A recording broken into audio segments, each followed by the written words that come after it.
Yan guys. So, nagbalot na ako ng saging, ng turon.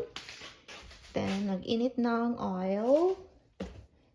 So, I put it on a high temperature. Gosh.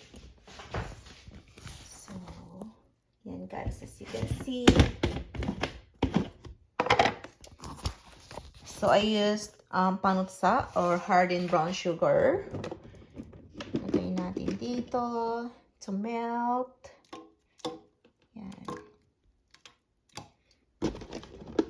Yan. So yan na guys. Almost done na siya. So, yan ang process ko. I-ano ko muna, i-drain ko muna yung oil.